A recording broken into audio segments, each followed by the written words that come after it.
मुंबई के एक प्रतिष्ठित उपनगर में स्थित एक विशाल बंगले में सुमन मल्होत्रा अपने 40वें जन्मदिन की पार्टी की तैयारियों का जायजा ले रही थी। उसके चारों ओर सब कुछ चमकदमक से भरा था, महंगे फर्नीचर, कीमती पेंटिंग्स और उच्च वर्ग के लोगों का जमावड़ा। सुमन के पति राकेश मल्होत्रा मुंबई के एक प्रसिद्ध उद्योगपति थे और उनकी संपत्ति का कोई अंत नहीं था। वह जानती थी कि आज की पार्टी शहर की सबसे चर्चित घटना होने वाली थी, लेकिन उसके चेहरे पर एक अजीब सी बेचैनी थी, जैसे कुछ गलत होने वाला हो। पार्टी शुरू हुई और मेहमान आने लगे। हर कोई सुमन की तारीफ कर रहा था। अचानक एक तेज आवाज सुनाई दी। सभी मेहमान चौंक गए। सुमन ने देखा कि उसका बेटा 15 साल का आदित्य सीढ़ियों से लुढ़कता हुआ नीचे आ रहा था। आदित्य!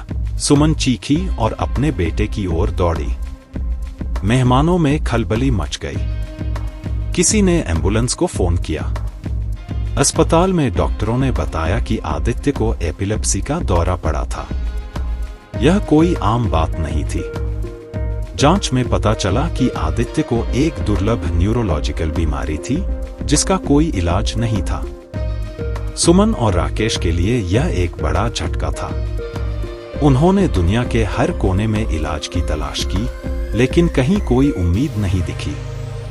आदित्य की हालत दिन ब दिन बिगड़ती गई। एक दिन जब सुमन अस्पताल में आदित्य के पास बैठी थी, एक नर्स ने उससे कहा, मैडम, मैं जानती हूं कि आप सब कुछ कर चुकी हैं, लेकिन क्या आपने कभी वाराणसी के अघोरियों के बारे में सुना है? कहते हैं कि वे असाध्य रोगों को भी ठीक कर देते हैं। सुमन ने नर्स को घूरा। वह इन सब अंधविश्वासों में विश्वास नहीं करती थी, लेकिन जैसे जैसे दिन बीतते गए और आदित्य की हालत बिगड़ती गई, सुमन हताश होती गई। अंततः एक रात जब आदित्य को फिर से दौरा पड़ा, सुमन ने एक फैसला किया। वह वाराणसी जाएगी।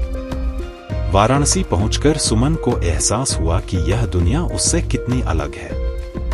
गंगा के घाटों पर जलती चिताओं को देखकर उसे डर लगा, लेकिन उसके मन में अपने बेटे की याद थी और वह आगे बढ़ती गई। कई दिनों की खोज के बाद सुमन एक अघोरी साधु से मिली। साधु ने उसे ध्यान से सुना और फिर कहा, तुम्हारे बेटे का इलाज संभव है, लेकिन उसके लिए तुम्हें एक बड़ा त्याग करना होगा। सुमन ने पूछा, क्या त्याग? साधु ने कहा, तुम्हें अपना सब कुछ छोड़ना होगा, अपना धन, अपना परिवार, अपनी पहचान। तुम्हें साधना करनी होगी। केवल तभी तुम वह शक्ति प्राप्त कर सकोगी जो तुम्हारे बेटे को बचा सकती है। सुमन स्तब्ध रह गई। उसने कभी सोचा भी नहीं था कि वह ऐसा कदम उठाएगी, लेकिन उसके सामने कोई विकल्प नहीं था।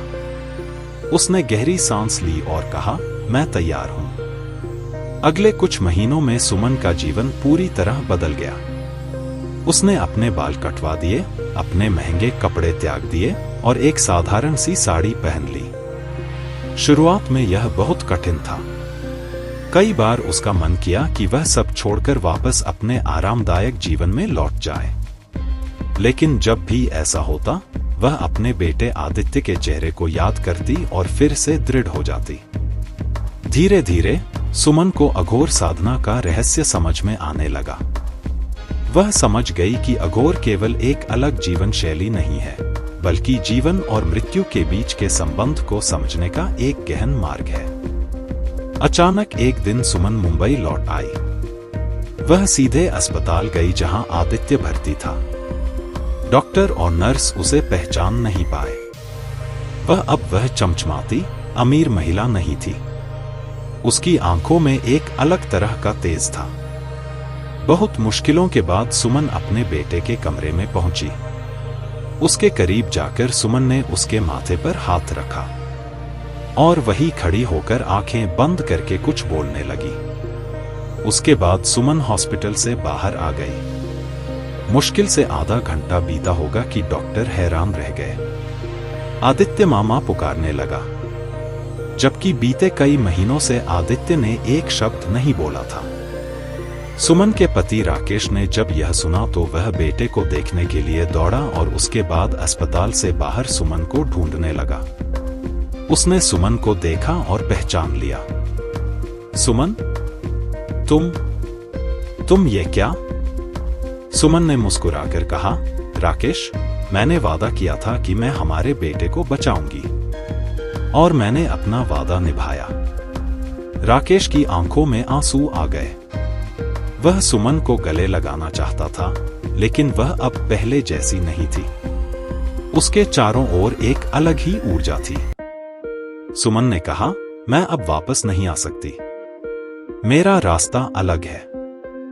मैंने कई साल उसे जिंदगी में बीता दिए जिसका कोई अर्थ ही नहीं है। अब मैं पूरा जीवन निस्वार्थ और ईश्वर भक्ति में जीना चाहती हूं। यह कहकर सुमन चली गई। आज भी डॉक्टर्स का मानना है कि आदित्य साइंस की वजह से ठीक हुआ, लेकिन कई लोगों का कहना है कि वह सिर्फ सुमन की साधना का चमत्कार था। जो भी हो, लेकिन सुमन की सच्ची साधना को नकारा नहीं जा सकता। हर हर महादेव लिखते हुए कमेंट में बताएं आपने कभी कोई ऐसी घटना सुनी या देखी है।